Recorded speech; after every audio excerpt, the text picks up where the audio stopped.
Iran's top military commander. Millions of people taking to the streets of Iran to pay their respects to General Soleimani. And take a look, an ominous sign, this red religious flag raised over a mosque in Iran, a symbolic call to arms. That is a vow of vengeance. As President Trump touched down in Washington overnight, the fallout is spreading.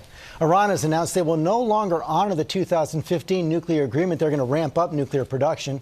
The Iraqi parliament voted to push U.S. troops out of that country, and President Trump is pushing back with threats of economic sanctions against Iraq and possible war crimes against Iran.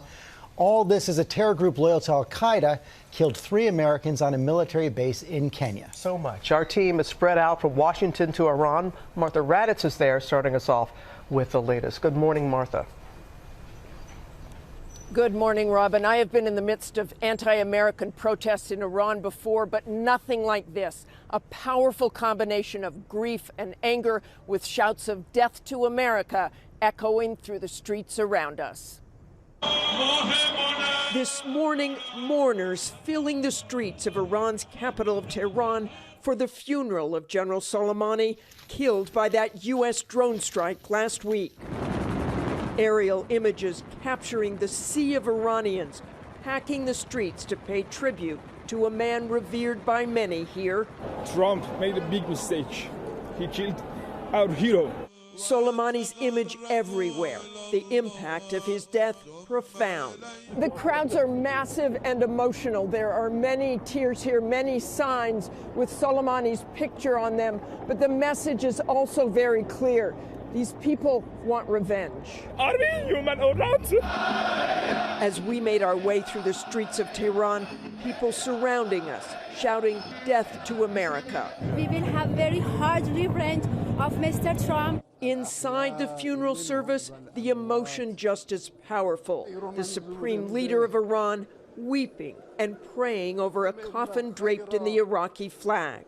This is the largest funeral in Iran since the death of the Ayatollah Khomeini in 1989.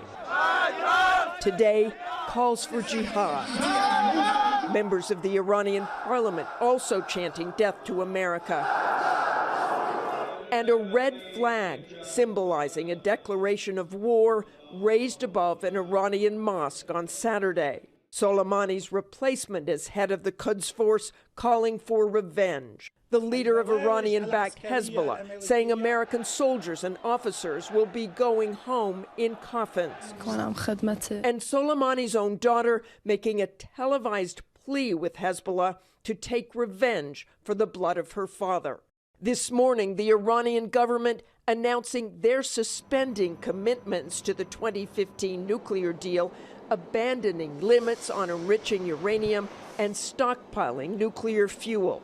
This as Iraq has now voted to expel all American troops and submitting a complaint against the U.S. for violation of sovereignty to the United Nations.